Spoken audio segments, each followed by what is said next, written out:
ආයුබෝවන්.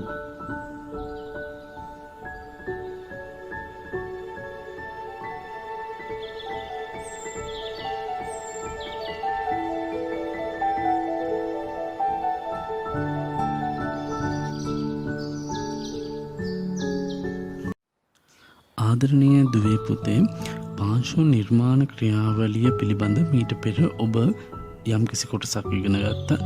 අද එහි දෙවන කොටස පිළිබඳ අවධානයට යොමු කරගමු. මෙහිදී විෂය අන්තර්ගතය පහතින් ඔබට දැක්වෙනවා.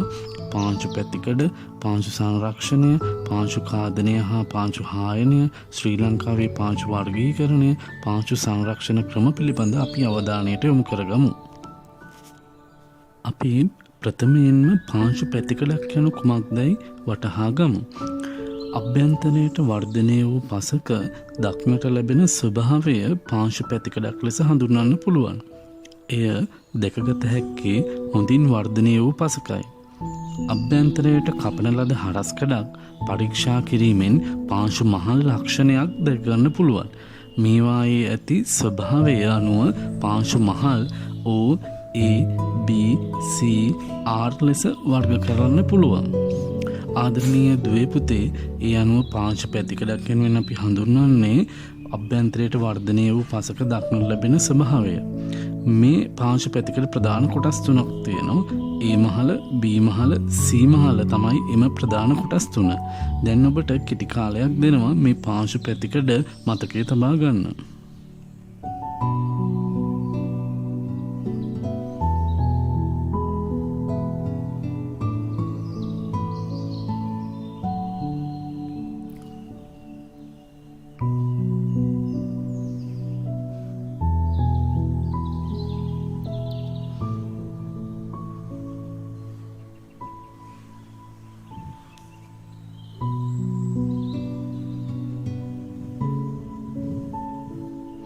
ඔබට ලැබෙන කාලය අවසానයි. දැන් ඔබ පාංශු පැතිකඩ කුමක්දයි මාත් සමගම පවසන්න. අභ්‍යන්තරයට වර්ධනය වූ පසක දක්නට ලැබෙන ස්වභාවය පාංශු පැතිකඩයි. එය දැකගත හැක්කේ හොඳින් වර්ධනය වූ පසකය. අභ්‍යන්තරයට කපන ලද හරස්කඩක් පරීක්ෂා කිරීමෙන් පාංශු මහල් ලක්ෂණයක් දැකගත හැක. මේවායේ ඇති ස්වභාවය අනුව පාංශු මහල් O, A, B, C, R ලෙස වර්ග කර ඇත. ආදරණීය දුවේ පුතේ, අපි දැන් පාංශු පැතිකඩක් රූප සටහනකින් විමසා බලමු. පාංශු පැතිකඩක ඉහළින්ම දකින්න ලැබෙන්නේ O මහල. O මහල නොදිරූ ශාඛා සත්තු ද්‍රව්‍ය වලින් පවතිනවා. ඉන් පසුව A මහල වර්ධනය වෙනවා.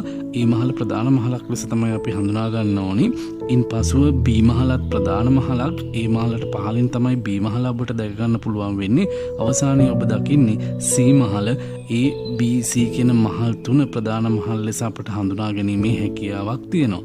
පාංශු පැතිකඩක් අපි නිරීක්ෂණය කිරීමේදී ප්‍රධාන මහල් තුනයි පවතින්නේ. O මහලත් R මහලත් ප්‍රධාන වන්නේ නැහැ. A Mahela, B Mahela, C මහල තමයි ප්‍රධානම මහල් ලෙස අපට හඳුනා ගන්න පුළුවන් වෙන්නේ. O මහල මතු පිටින්ම පවතින අතර R මහල පහළින්ම පවතිනවා. පාංශු පැතිකඩක මුලින්ම අපට දැක ගන්න පුළුවන් මහල තමයි O මහල. මෙම O මහල තුනී ස්තරයක් ලෙස පවතිනවා. පස මතු පිට වැටෙන ජීර්ණය වූ හා වෙමින් පවතින කාබනික ද්‍රව්‍ය අඩංගු කලාපයක් ලෙස තමයි අපට මේක දැක ගන්න පුළුවන් වෙන්නේ. ඉහලින් නවාඉන්ද්‍රිය කොටස් තිබෙන අතර අභ්‍යන්තරයට යත්ම ජීර්ණාවශේෂ අයින්ද්‍රිය ද්‍රව්‍ය දැක ගන්න පුළුවන්. ආදරණීය දුවේ පුතේ, O මහල අපි පාංශු පැතිකඩේ ඉහළින්ම දැක ගැනීමේ හැකියාවක් පවතිනවා. අර්ධ වශයෙන් දි รา පත් වෙච්ච සහ නොදිරූ ශාඛා සත්ත්ව කොටස් මේ මහල තුල අපට දැක ගැනීමේ හැකියාවක් පවතිනවා. ඒ නිසා ප්‍රධාන මහලක් නොවුනත් O මහල ජීර්ණාවශේෂ ද්‍රව්‍ය සහ අයින්ද්‍රිය ද්‍රව්‍ය යම් ප්‍රමාණයක දැක ගැනීමේ හැකියාවක් පවතිනවා. ඔබට මේ කාලය ලැබෙන්නේ O මහල කෙටියෙන් මතකයේ තබා ගැනීමට.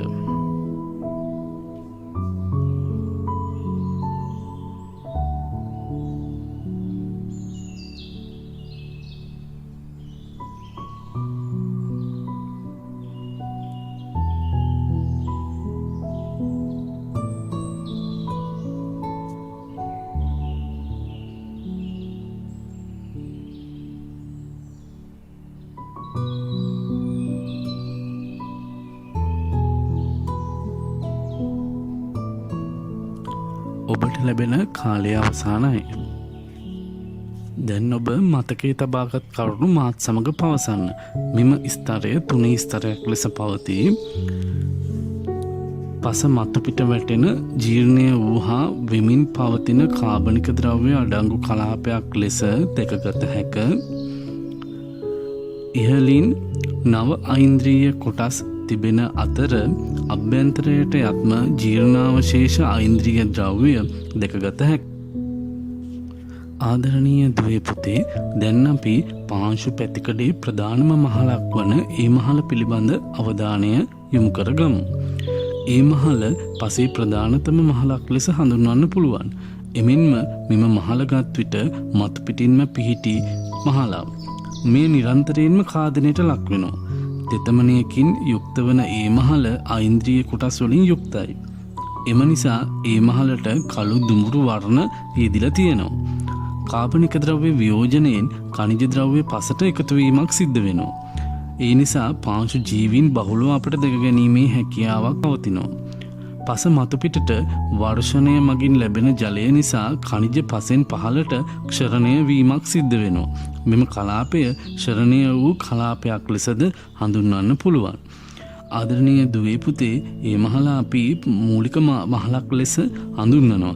මේ මහල ප්‍රධාන වශයෙන්ම ඓන්ද්‍රීය කොටස් වලින් යුක්ත නිසා කළු දුමුරු වර්ණයකින් යුක්ත වෙනවා. ඒ වගේම කාබනික ද්‍රව්‍යත් වැඩි. එමෙන්ම පාංශු ජීවීන් බහුල නිසා වගා කටයුතු සඳහා ප්‍රධාන වශයෙන්ම මේ ඒ මහලේ වැදගත්කමක් පවතිනවා.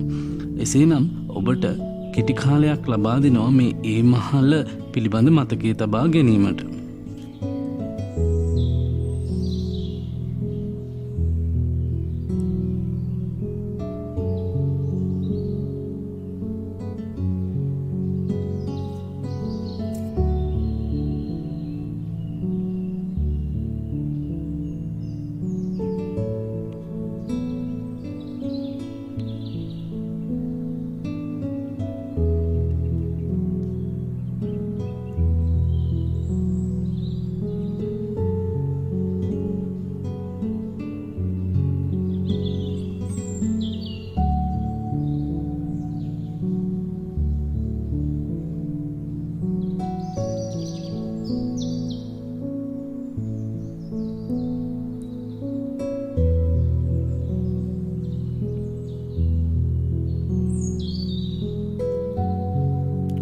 ලැබෙන කාලය අවසానයි.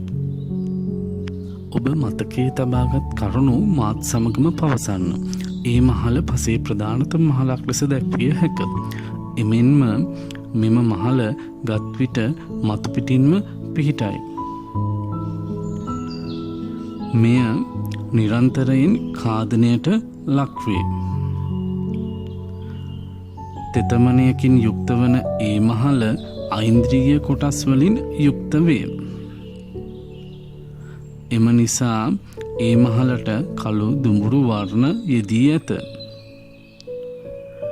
කාබනික ද්‍රව්‍ය වියෝජනයෙන් ඛනිජ ද්‍රව්‍ය පසට එකතු වේ.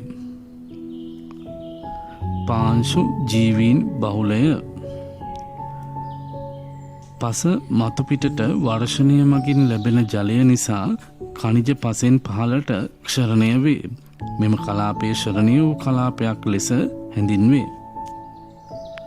ආදරණීය දුවේ පුතේ, පාංශු පැතිකඩේ තිබෙන තවත් ප්‍රධාන මහලක් තමයි බී මහල. මෙම මහල රතු, කහ, තැඹිලි වර්ණයන්ගෙන් යුක්ත මහලක් ලෙස හඳුන්වන්න පුළුවන්. අධික වශයෙන් ජීර්ණයට පත් වූ පසක් දැක ගැනීමේ හැකියාවක් පවතිනවා.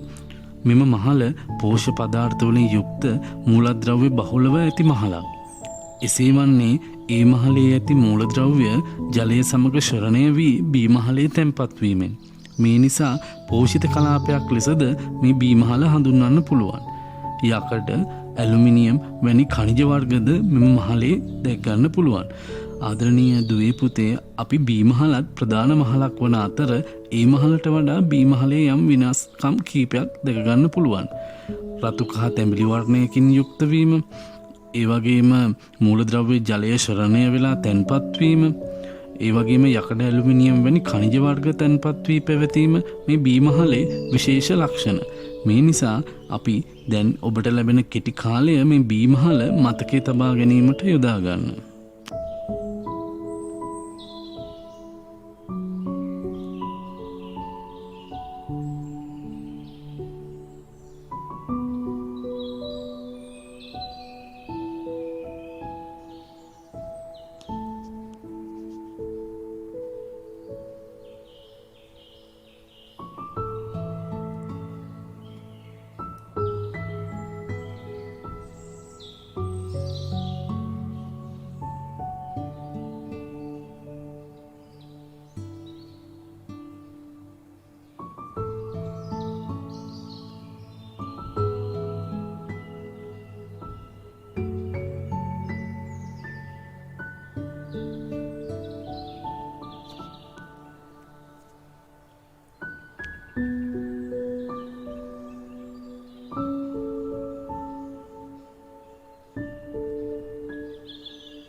ඔබට ලැබෙන කාලය අවසానයි. දැන් මතකයේ තබාගත් කරුණු මාත් සමග පවසන්න. මෙම මහල රතු කහ තැඹිලි වර්ණයන්ගෙන් යුක්ත මහලකි. අධික වශයෙන් ජීර්ණයට පත් වූ පසක් දැකගත හැක. මෙම මහල පෝෂ්‍ය පදාර්ථ වලින් යුක්ත මූලද්‍රව්‍ය බහුලව ඇති මහලකි. එසේ වන්නේ ඒ මහලේ ඇති මූලද්‍රව්‍ය ජලය සමග ශ්වරණය වී බී මහලේ තැන්පත් වීමෙනි. මේ නිසා පෝෂිත කලාපයක් ලෙසද හඳුන්වයි. යකඩ, ඇලුමිනියම් වැනි ඛනිජ වර්ගද මෙම මහලේ දක්නට ඇත. ආදරණීය දුවේ පුතේ, පාංශු පැතිකඩේ තවත් ප්‍රධාන මහලක් තමයි සී මහල. මේ සී මහල ඒ බී මහල් වගේම වැදගත් වෙනවා. මෙම මහල ගත් විට ප්‍රධාන කොටස් වන පාෂාණ සහ අර්ධ වශයෙන් ජීර්ණයට පත් වූ පාෂාණ කොටස්ද දැකගත හැක. ඒකාබද්ධ වූ පාංශු කොටස් වලින්ද යුක්ත වෙනවා. භූගත ජලයද මෙම කලාපය තුල දක්නට ලැබෙනවා. මෙම මහලට යටින් නැත්තේ නුදුරු මව් පාෂාණයයි. පාෂාණ ජීර්ණයෙන් ලැබුණු මව් පාෂාණ ද්‍රව්‍යද අඩංගු වෙනවා. ආදරණීය දුවේ පුතේ, මේ සී මහල බී මහලත් ආර් මහලත් අතර තිබෙන මහලක් ලෙස තමයි අපට හඳුනා ගන්න පුළුවන් වෙන්නේ. මේ මහලෙත් විශේෂ ලක්ෂණ කීපයක් අපට දැක ගන්න පුළුවන්. විශේෂයෙන්ම පාෂාණ කොටස් අර්ධ වශයෙන් ජීර්ණයට පත්වෙච්ච මහලක් විදිහට තමයි මේ හඳුනා ගන්න පුළුවන් වෙන්නේ. ඒ වගේම ඒකාබද්ධ වූ පාංශු කොටස් වලින්ද යුක්ත වන අතර භූගත ජලය පවතින කලාපය මේ සී මහලයි. ඒ වගේම මව් පාෂාණයට ඉහළින් පවතින නිසා මව් පාෂාණයෙන් ජීර්ණයෙන් ලැබුණු ද්‍රව්‍ය මේ මහලේ අන්තර්ගත වෙනවා. ඒ නිසා ඔබට ලැබෙන කෙටි කාලය මේ සී මහල මතකයේ තබා ගන්න යොදා ගන්න.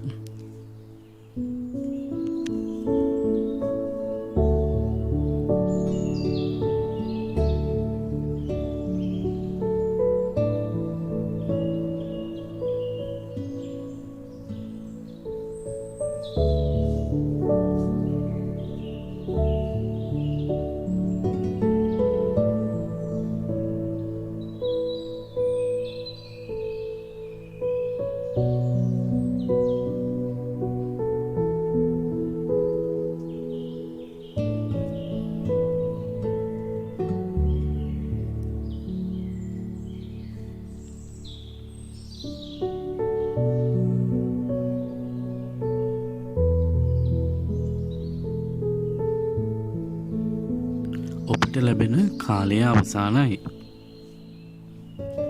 දැන් සී මහල සම්බන්ධ කරුණු මාත් සමගම පවසන්න. මෙම මහල ගත් විට පාෂාණ කොටස් සහ අර්ධ වශයෙන් ජීර්ණයට පත් වූ පාෂාණ කොටස්ද දැක ගන්න පුළුවන්. ඒකාබද්ධ වූ පාංශු කොටස් වලින් යුක්ත වේ. භූගත ජලයද මෙම කලාපය තුල දක්නට ලැබේ. මෙම මහලට යටින් නැත්තේ නොදිරු මව් පාෂාණයි. පාෂාණ ජීර්ණයෙන් ලැබුණු මව් පාෂාණ ද්‍රව්‍ය ආදරණීය දුවේ පුතේ දැන් අපි පාංශු සංරක්ෂණය යනු කුමක්දයි විමසා බලමු. බාහිර බලපෑම් නිසා පස්සාංශු වෙන්වීම, වෙන් වූ පස්සාංශු ප්‍රවාහණය වීම සහ වෙනත් ස්ථානයක තැන්පත් වීම යන ආකාර තුනකින් සිදුවන පාංශු ඛාදනයේදී පසේ අංශු වෙන්වීම හා ප්‍රවාහණය වීම ස්වභාවිකව හෝ කෘත්‍රිම ක්‍රම යොදා වැළැක්වීම හෝ අවම කිරීම මගින් පසෙහි උපරිම ඵලදායක් ලැබෙනසේ පස නිවැරදිව තිරසාරව භාවිතා කිරීම පාංශු සංරක්ෂණය නම් වෙනවා. ප්‍රධාන වශයෙන් පසක් සංරක්ෂණය කිරීම ඉතාමත් වැදගත් වෙනවා. ඒ නිසා අපි පාංශු සංරක්ෂණය යන නිර්වචනය කෙටියෙන් මතකයේ තබා ගන්න අවශ්‍යයි. ඒ නිසා මේ ලැබෙන කාලය එය මතකයේ තබා ගන්න.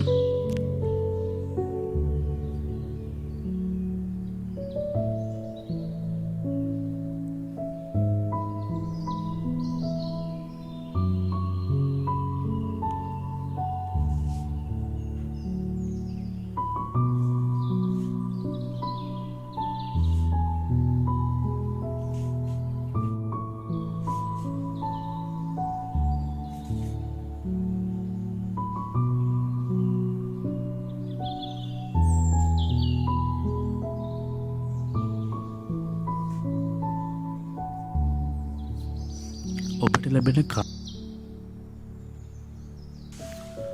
දුවේ පුතේ පාංශු සංරක්ෂණයේ වැදගත්කම් තුනක් පවතිනවා. කුෂිකාර්මික කටයුතුවලදී පසේ ගුණාත්මක බව ආරක්ෂා කර ගැනීම, ජල සම්පත රැක ගැනීම, ස්වභාවික උපද්‍රව වළක්වා ගැනීම යන කාරණා සඳහා පාංශු සංරක්ෂණය ඉතා වැදගත්. ආයි නැවත අපි බලමු. කුෂිකාර්මික කටයුතුවලදී පසේ ගුණාත්මක බව ආරක්ෂා කර ගැනීම, ජල සම්පත රැක ගැනීම, ස්වභාවික උපද්‍රව වළක්වා ගැනීම යන කාරණා සඳහා පාංශු සංරක්ෂණය ඉතා වැදගත් වෙනවා. එමගින් පසක් වැදගත්කම ආරක්ෂා වීමකුත් සිද්ධ වෙනවා. දුවේ පුතේ අපි දැන් පාංශු සංරක්ෂණයේ වැදගත්කම් විමසා බලමු. එහි ප්‍රධාන වැදගත්කමක් ලෙස ස්වභාවික උපද්‍රව වළක්වා ගැනීම දක්වන්න පුළුවන්. මෙහිදී පාංශු සංරක්ෂණය ප්‍රධාන වශයෙන්ම වැදගත්කමක් දක්වනවා මේ ස්වභාවික උපද්‍රව වළක්වා ගැනීමට. මෙහිදී නිසියාකාර පාංශු සංරක්ෂණ ක්‍රම අනුගමනය නොකිරීමෙන් පාංශු ඛාදන, පාංශු හායනය වීම පමණක් නොවේ, නායම් වැනි උපද්‍රව වළක්වා ගැනීමටද හැකියාව පවතිනවා. මෙහිදී අධික වර්ෂාපතනයක් ඇදහැලෙන අවස්ථාවක මනාව ජලය බැස යාමට හැකිවන ලෙස පාංශු සංරක්ෂණ ක්‍රම යොදා ගැනීම තුළින් මේ තත්ත්වයන් වළක්වා ගන්න පුළුවන්. මෙහිදී ප්‍රධාන වශයෙන්ම ගල් වැටි බැඳීම, කාණු කැපීම, සෝල්ට් වැනි ක්‍රම මේ සඳහා යොදා ගන්න පුළුවන්. ඒ නිසා ස්වභාවික උපද්‍රව වළක්වා ගැනීමට හැකිවන්නේ අපි පාංශු සංරක්ෂණය නිසියාකාරව සිදු කළොත් පමණයි. ඒ නිසා මේ ඔබට ලැබෙන කෙටි කාලය ස්වභාවික උපද්‍රව වළක්වා ගැනීම පාංශු සංරක්ෂණයේ වැදගත්කමක් යන කොටස මතකයේ තබා ගැනීමට කෙටි කාලයක් ලබා දෙනවා.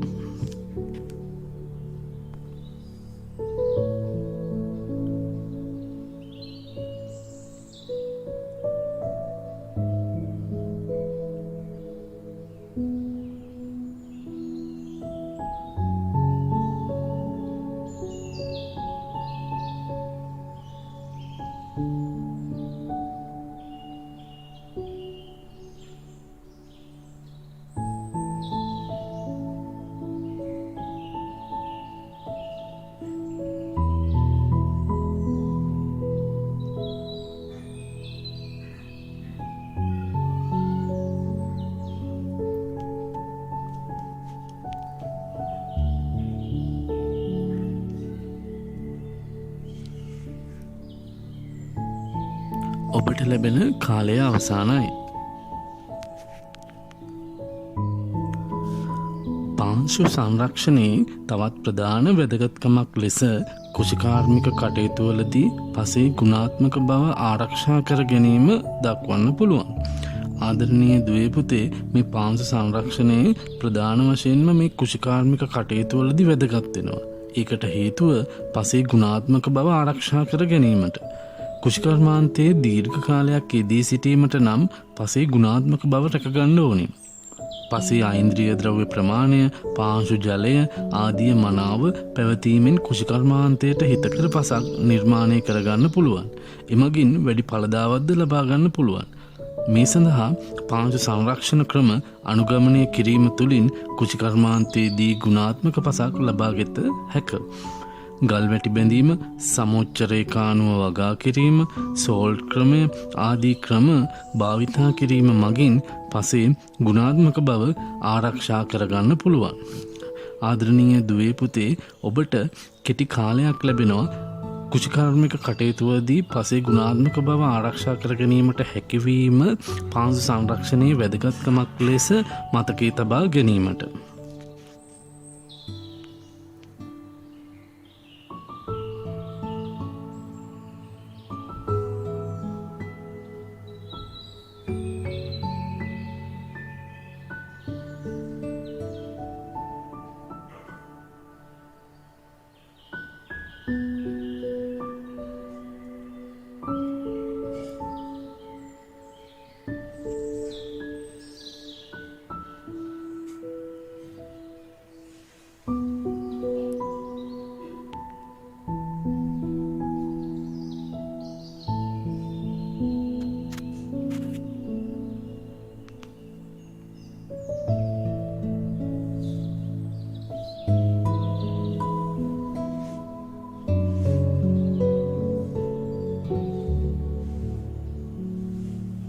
ඔබට ලැබෙන කාලය අවසానයි.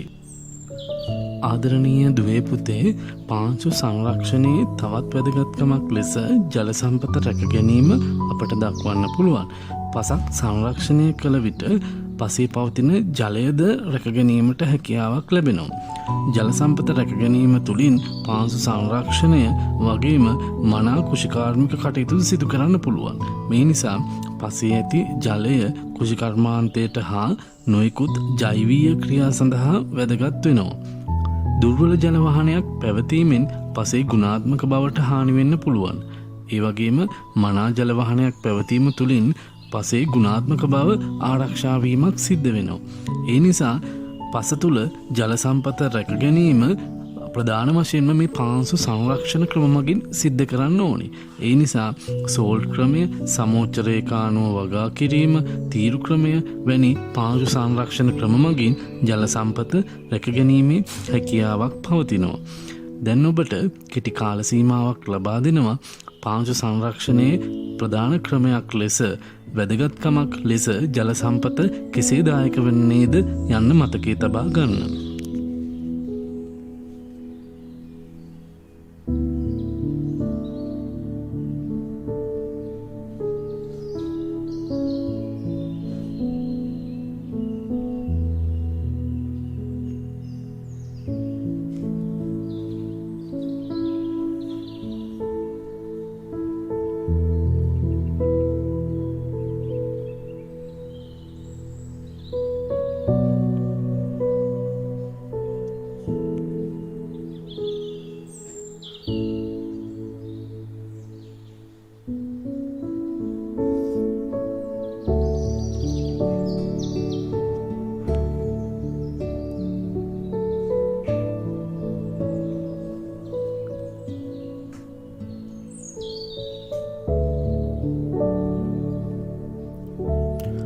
ලැබෙන කාලය අවසానයි. ආදරණීය දුවේ පුතේ, දැන් අපි පාංශු ඛාදනය යන කුමක්දයි හඳුනා ගනිමු. පස භෞතික වශයෙන් හානියට පත්වීම පාංශු ඛාදනය කියලා හඳුන්වන්න පුළුවන්. මෙය බොහෝ විට ක්ෂණිකව සිදුවන සංසිද්ධියක් වන අතර පැහැදිලිව හඳුනා ගැනීමේ හැකියාවක් පවතිනවා. මෙමගින් පස ගුණාත්මක බව අඩුවීමක් සිද්ධ වෙනවා. පාංශු ඛාදනය බොහෝ විට මානව ක්‍රියාකාරකම් වලින් සිද්ධ වෙනවා. මෙම ලක්ෂණ වෙන්ව හඳුනාගත හැකි අතර නායෑම් වැනි මහා පරිමාණ පාරිසරික විපත්ද මේ පාංශු ඛාදනය තුළින් සිද්ධ වෙන්න පුළුවන්. ආදරණීය දුවේ පුතේ, පාංශු ඛාදනය යන කුමක්දයි හඳුනා ගැනීමේදී පස භෞතික වශයෙන් ක්ෂණිකව සිදුවන හානියට පත්වීම පාංශු ඛාදනය ලෙස හඳුනා ගන්න පුළුවන්. මෙමගින් පසේ ගුණාත්මක බව අඩු වෙනවා. ඒ වගේම මානව ක්‍රියාකාරකම් නිසා තමයි මේ පාංශු ඛාදනය බහුලවම සිද්ධ වෙන්නේ. ඒ නිසා නායමෙන් ලක්ෂණත් හඳුනාගන්න පුළුවන්. මේ ඔබට ලැබෙන කෙටි කාලය පාංශු ඛාදනය යන්න මතකයේ තබා ගන්න.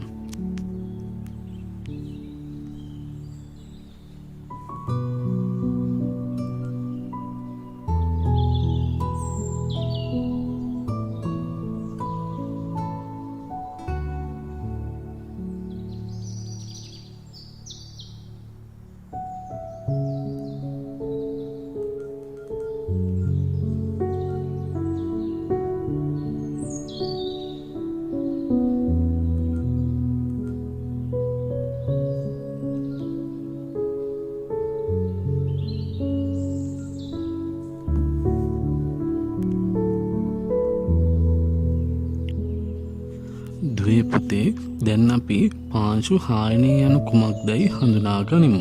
මෙම පාංශු හායනයට පෙර අපි පාංශු ඛාදනය පිළිබඳ අධ්‍යයනය කළා. මෙම පාංශු ඛාදනයත් හායනයත් අතර වෙනස ඔබට මෙම පාංශු හායනය ඉගෙනීමෙන් හඳුනා ගන්න පුළුවන්. පාංශු හායනය යනු පස භෞතික වශයෙන් හානියට පත්වීම, තිබෙන ස්ථානයෙන් විතැන්වීම, සාරවත් බව ක්‍රමයෙන් අඩුවීම හා ගුණාත්මක භාවය වෙනස් වීම ලෙස සරලව හඳුන්වන්න පුළුවන්. මෙම තත්ත්වයන් ස්වභාවිකව හෝ මානව හේතු මගින් සිද්ධ වෙන්න පුළුවන්. මේ කුමන ක්‍රමයෙන් හෝ පාංශු හායනය ක්‍රමයෙන් හෙවත් සෙමින් සිදුවීම විශේෂ ලක්ෂණයන් ලෙස හඳුනා ගන්න පුළුවන්. ඒ නිසා පාරිසරික ප්‍රතිවිපාක අපට පහසුවෙන් හඳුනා ගන්න බෑ. මෙම තත්ත්වයෙන් ඇසට දැකිය නොහැකි තත්ත්වයන් යටතේ වුවද හඳුනා ගන්න පුළුවන්. ඒ නිසා පාංශු හායනය භෞතික වශයෙන් පස හානියට පත්වීම දීර්ඝ කාලයක් තුල සිදුවන ආකාරය අවබෝධ වෙනවා. ඔබට මෙම කාලය ලැබෙන්නේ පාංශු හායනය කෙටියෙන් මතක තබා ගැනීමට.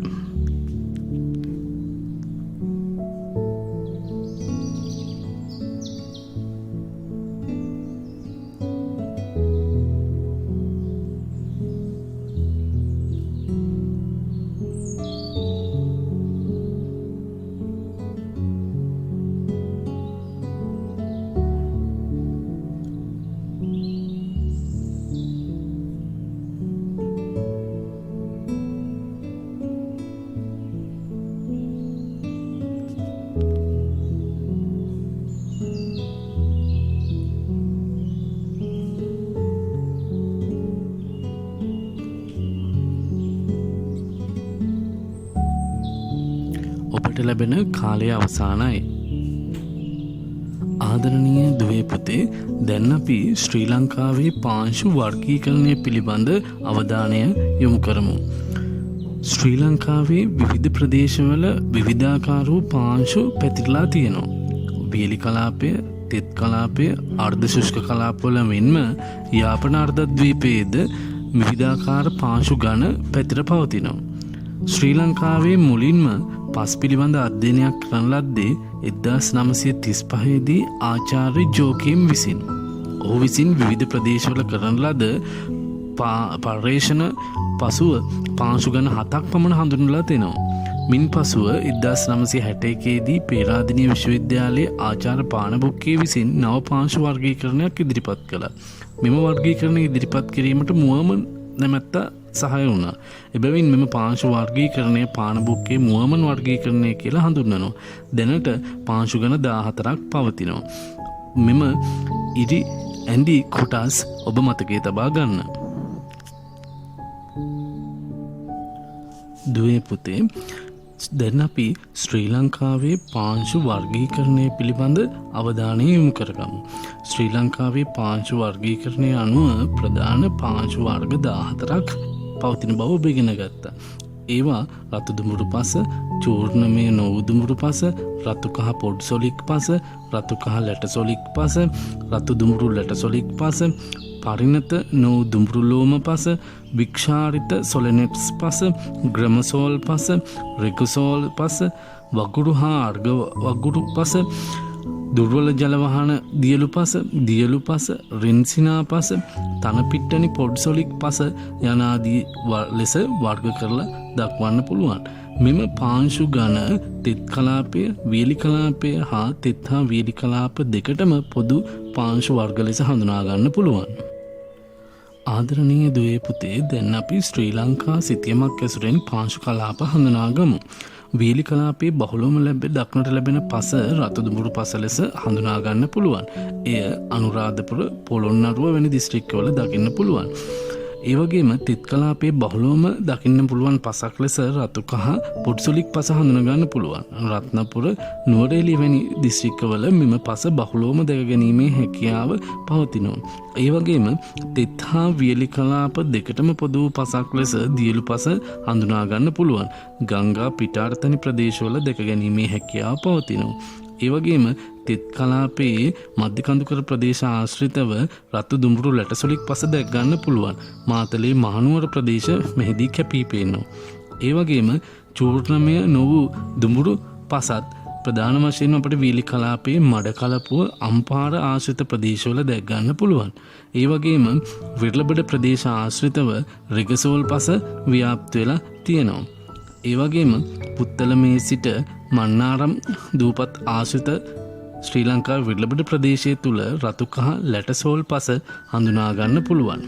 මේ ඔබට දැක්වුවේ ශ්‍රී ලංකාවේ පාංශු ගණ 14න් තෝරාගත් විශේෂිත පාංශු කලාප කීපයක්. ආදරණීය දුවේ පුතේ, දැන් අපි පාංශු වර්ගවල ප්‍රධාන වර්ගයක් වන රතු දුඹුරු ලැටසෝල් පස පිළිබඳ අවධානය යොමු කරගමු. මෙහිදී තෙත් කලාපයේ අපට දැක ගන්න පුළුවන් ප්‍රධාන පසක් ලෙස තමයි රතු දුඹුරු පස හඳුනා ගන්න පුළුවන්. මනා ජලවහනයකින් යුක්තයි. ඒ වගේම සියුම් වායනයකින් යුක්ත අතර රතු දුඹුරු වර්ණයකින් යුක්ත වෙනවා. නයිට්‍රජන්, පොටෑසියම්, කැල්සියම් හා මැග්නීසියම් මධ්‍යස්ථ ප්‍රමාණයකින් යුක්ත මෙම පස ශාස්ත්‍රීයත්වයෙන් ඉහළයි. කඳු සහ රැලි භූදර්ශන සහිත ප්‍රදේශවලත් නිම්න භූදර්ශනය සහිත ප්‍රදේශවලත් බහුලවම අපට දකින්න ලැබෙනවා. මහනුවර, කෑගල්ල දිස්ත්‍රික්කවල වැඩි වශයෙන්ද මාතලේ දිස්ත්‍රික්කයේ නිරිත දිශානුගතවද මෙම රතු දුඹුරු ලැටසෝල් පස ව්‍යාප්ත වෙලා තියෙනවා. මේ නිසා මධ්‍ය කඳුකරයේ ආශ්‍රිතව දැක ගන්න පුළුවන් තෙත් කලාපයේ ප්‍රධාන පසක් ලෙස මේ රතු දුඹුරු ලැටසෝල් පස හඳුනා ගැනීමට හැකියාව ලැබෙනවා. මේ කෙටි කාලයේ ඔබට ලැබෙන්නේ මේ රතු දුඹුරු ලැටසෝල් පස මතකයේ තබා ගැනීමට.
ආදරණීය දුවේ පුතේ, දැන් අපි වියලි කලාපයේ බහුලවම දැක ගන්න පුළුවන් පසක් වන රතු දුඹුරු පස පිළිබඳව අවධානය යොමු කරගමු. මෙම රතු දුඹුරු පස සාමාන්‍ය ගැඹුරකින් හා මනා ජලවහනයකින් යුක්තයි. තද දුඹුරු පැහැති මෙම පසෙහි මහල් සෙන්ටිමීටර් 13ත් 25ත් ඝනත්වයක් හා මධ්‍යස්ථ සියුම් වායනයකින් යුක්තයි. ප්‍රධාන වශයෙන් තිරුවාන, බොරළු හා යගල් වශයෙන් අඩංගු වෙනවා. ඓන්ද්‍රීය ද්‍රව්‍යවල කැල්සියම් සහ මැග්නීසියම් අඩංගු වන අතර නයිට්‍රජන් ප්‍රමාණය අඩුයි. මෙම පස වියලි කලාපයට අයත් අනුරාධපුර, පොළොන්නරුව, වවුනියාව, හම්බන්තොට, මොනරාගල හා යාබද දිස්ත්‍රික්කවල ඇතැම් ප්‍රදේශවල ව්‍යාප්තව පවතිනවා. ධාන්‍ය වර්ග, මුං මේ වැනි ඇටවර්ගත් තෙල් ඇට හා වෙනත් අතිරේක ආහාර භෝග වගා සඳහාත් යෝග්‍ය වෙනවා. දුවේ පුතේ වියලි කලාපේ දැක්ගන්න පුළුවන් ප්‍රධානම පස තමයි රතුදුඹුරු පස. මේ පසෙහි ප්‍රධාන වශයෙන්ම ඓන්ද්‍රීය ද්‍රව්‍ය වගේම කැල්සියම් මැග්නීසියම් බහුල නිසා මේ වියලි කලාපේ වගා කටයුතු සඳහා බහුල වශයෙන් යොදා ගන්නවා. මේ ලැබෙන කාලය ඔබ මෙය මතකයේ තබා ගන්න උත්සාහ කරන්න.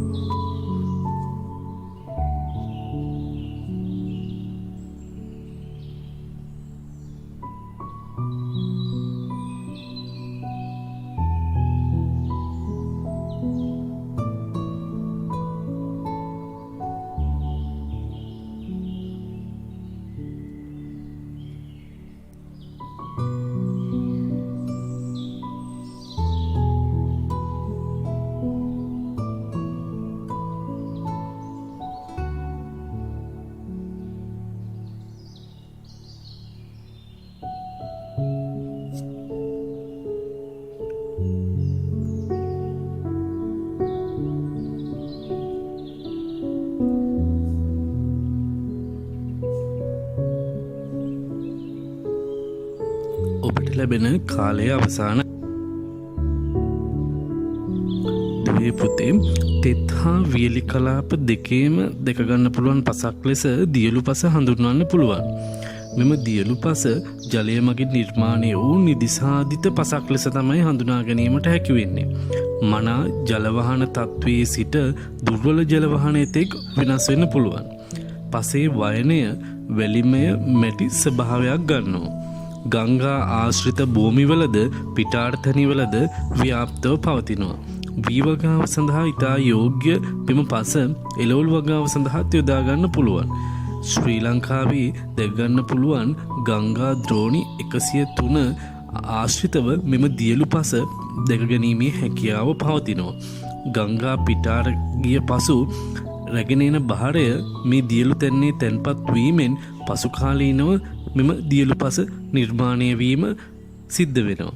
ඒ නිසා මේ දියලු පසත් තෙත් හා වියලි කලාප දෙකේම දැකගන්න පුළුවන් ප්‍රධාන පසක් ලෙස අපට හඳුනා ගන්න පුළුවන්. මේ ලැබෙන කෙටි කාලය ඔබ දියලු පස පිළිබඳ මතකයේ තබා ගන්න.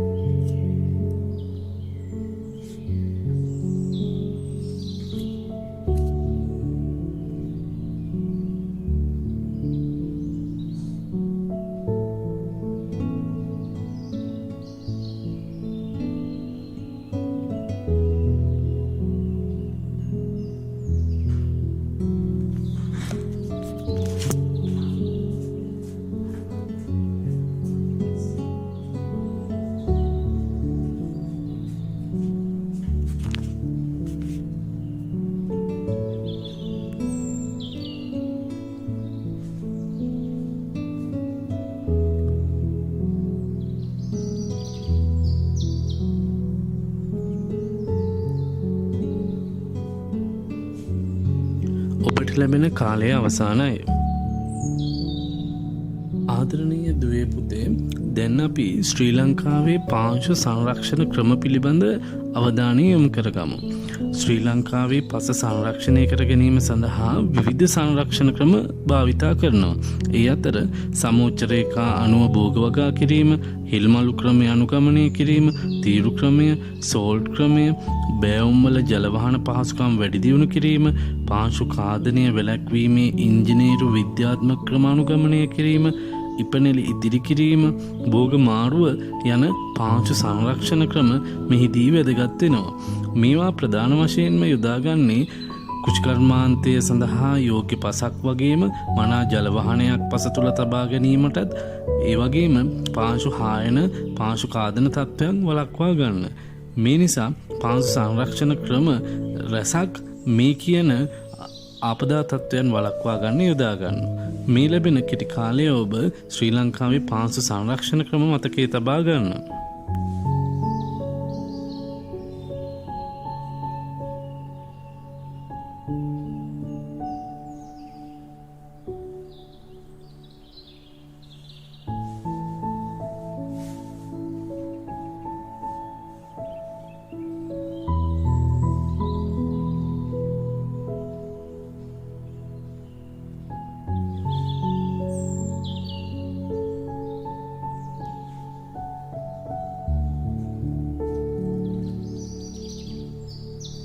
ඔබට ලැබෙන කාලය අවසන්.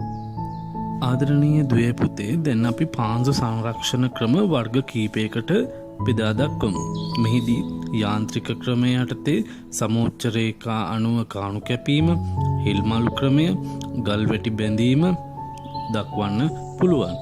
ඒ වගේම ශාස්ත්‍ර විද්‍යාත්මක ක්‍රමය යටතේ සමෝච්ච රේඛා අණුව බිම් සැකසීම, නිසියාකාර භූමි පරිහරණය ආදිය දක්වන්න පුළුවන්.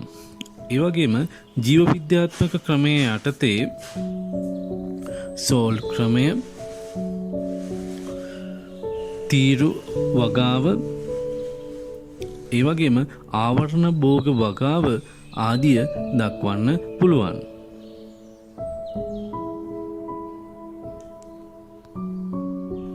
දුවේ පුතේ, පාංශු සංරක්ෂණ ක්‍රමය යටතේ අපි පළමුවෙන්ම සමෝච්ච රේඛානුව භෝග වගා කිරීම යන කාරණාව අවබෝධ කරගමු. මේන් අදහස් කරන්නේ භූමියේ සමෝච්ච රේඛාවන්ට අනුකූලව හීවිට සකස් කොට බෑවුම් හරහා පේලියට භෝග සිටුවීමයි. කඳුකර ප්‍රදේශවල ඉහළ සිට පහළට කෙලින් විහිදෙන හීවිට වෙනුවට ඊට වෙනස් ස්වරූපයක් ගන්නා හීවිට නිසා ජලය කෙලින්ම බෑවුම පහළට ගලා නොබැස හීවිට අතර රැඳෙනවා. එමගින් වර්ෂා ජලය පොළවට උරා ගැනීම සිදුවන අතර පස සෝදා යාම බොහෝ දුරට අඩු කරනවා. ප්‍රධාන වශයෙන්ම මේ පාංශු සංරක්ෂණ ක්‍රමයක් ලෙස සමෝච්ච රේඛා අණුව භෝග වගා කිරීම යන කාරණාව දක්වන්න පුළුවන්. ඔබට මේ ලැබෙන කෙටි කාලය මතකයේ තබා ගන්න.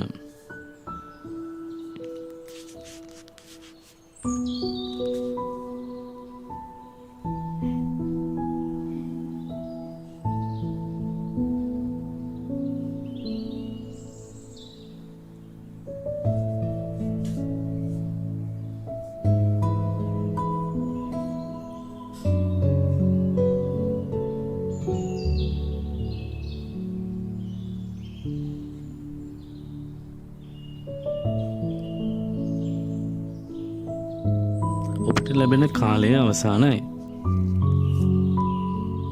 ආදරණීය දුවේ පුතේ, දැන් ඔබට දර්ශනීය වන්නේ සමෝච්ච රේඛා අණුව භෝග වගා කර ඇති අවස්ථාවක්. මෙහිදී සමෝච්ච රේඛාවන්ට අනුකූලව හීවිට සකස් කොට එහි භෝග වගා කිරීම සිදු කර තියෙනවා. දුවේ පුතේ, පාංශු සංරක්ෂණ ක්‍රමයක් ලෙස හිල්මලු ක්‍රමයත් ඉතා වැදගත් ක්‍රමයක් ලෙස දක්වන්න පුළුවන්. අධික බෑවුම් සහිත කඳුකර ප්‍රදේශවල පඩිපෙළක ස්වරූපයෙන් පස් තට්ටු සකසා වගාවට සූදානම් කර ගැනීම හිල්මලු ක්‍රමය ලෙස හඳුන්වන්න පුළුවන්. මේ මගින් වර්ෂා ජලය වේගයෙන් පොළොව මතු පිටින් ගමන් කිරීම වළකා ජලය පස තුළට කාන්දු වීම වැඩි කරනවා. මේ මගින් භෝගයට අවශ්‍ය ජලය පස තුළ අඩංගු කර ගැනීම තුළින් සාර්ථක වගාවක් කිරීමට ඉඩ ප්‍රස්ථාව ලැබෙනවා. ශ්‍රී ලංකාවේ මධ්‍ය කඳුකර ප්‍රදේශ ආශ්‍රිතව දැක්ගත හැකි වී වගාවත් මෙවැනි හිල්මලු ක්‍රමයට නිර්මාණය වෙලා පවතිනවා. විශේෂයෙන්ම අඩු ඉඩ කඩක් තුළ වගා කටයුත්තක් ලෙස මේ හිල්මලු ක්‍රමය හඳුන්වන්න පුළුවන්. ඔබට ලැබෙන මෙම කෙටි කාලය මේ මතකයේ තබා ගන්න.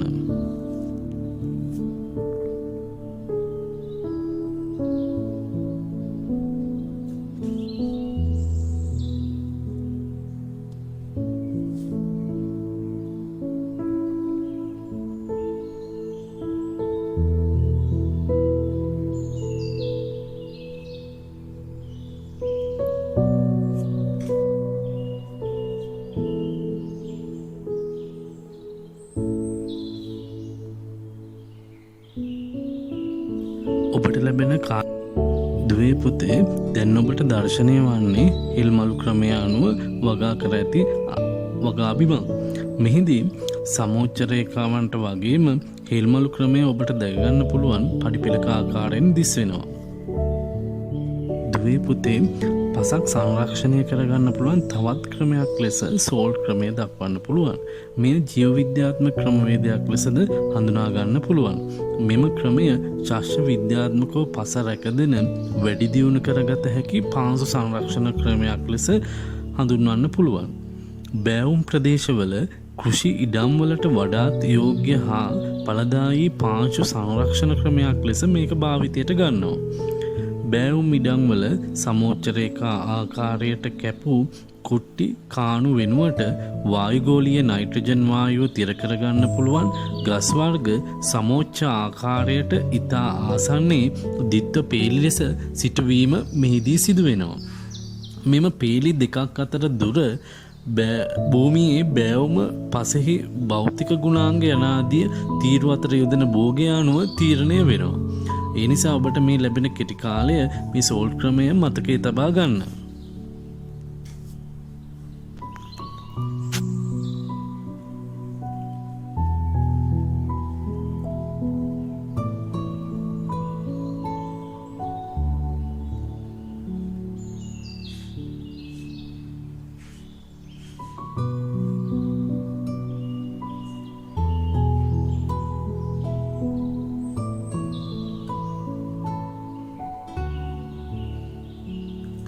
ඔබට ලැබී ඇති කාලය අවසానයි.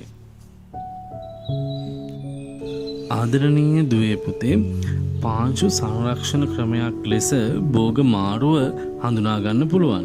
මේ භෝග මාරුවත් සාර්ථක පාංශු සංරක්ෂණ ක්‍රමයක් ලෙස අපට දක්වන්න පුළුවන්. කන්නේන් කන්නයට භෝග හෝ එළවලු මාරුකොට වගා කිරීමේ ක්‍රමයක් මෙහිදී අනුගමනය කෙරෙනවා. එක් කන්නයකදී පසෙන් ඉවත් වී යන පෝෂ්‍ය කොටස් දෙවන කන්නේදී නැවත වර්ධනය කිරීමට සැලැස්වීම මෙහි අරමුණයි. පසට ජලය උරා ගැනීම, පස චලනය වීම වැළැක්වීම, පසේ භෞතික ව්‍යුහය වර්ධනය වීම හා පසට විවිධ ඓන්ද්‍රිය ද්‍රව්‍ය එක් කිරීමට සැලැස්වීම ආදිය මෙයින් සිද්ධ වෙනවා. ආදරණීය දුවේ පුතේ, භෝග මාරුව පාංශු සංරක්ෂණ ක්‍රමයක් ලෙස ප්‍රධාන වශයෙන් වැදගත් වෙනවා. ඔබට ලැබෙන කෙටි කාලය මේ මතකයේ තබා ගන්න උත්සාහ කරන්න.